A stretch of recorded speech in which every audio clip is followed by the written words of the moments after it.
Non, compañeira, están ao límite, teñen medo a sair o descansillo, medo a abrir a porta, por eso hoxe prefiren atendernos de costas, prefiren non dar a cara, pero aínda así queredes contar o voso día a día, non? Sí, o que pasa é que temos aquí unha persona que está de alquiler, que vive no primeiro, e entonces anda a vender droga, sala fora, ven xente a timbrar, el baixa abaixo, dai a droga, estou sin vivir, encontrámoslo no pasillo, aí só encontramos unha vez aí discutindo, isto é un sin vivir, a ver se buscan unha solución ou nos botan unha man, porque isto é terrible.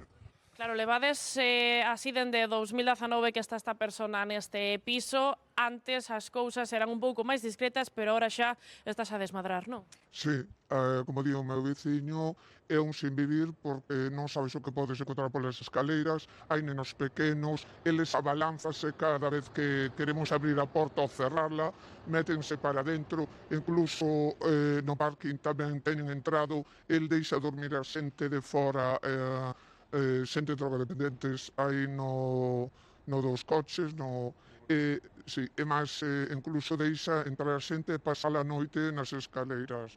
E aparte que os colinantes do piso non poden abrir as ventanas polo olor.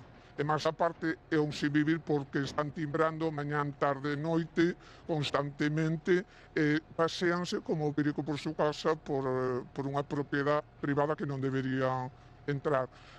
A Guardia Civil está xa sabe o que está pasando, ojalá que presten máis atención a estes casos porque é necesario, porque eu creo que están esperando a que pase algo grave e a que podan reaccionar. Claro, que precisamente tedes medo a eso, a que poda acontecer algo grave, a que se vos bote encima ou teñades algún problema, non? Claro, porque esta xente, aquí encontraste de todo, aquí ven moita xente, non pensa xente que veñen 5 personas, aquí ven moita xente.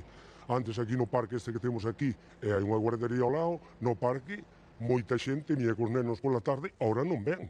Por que? Porque hai discusións, hai peleas, e veñen a buscar a esta xente que ven aquí.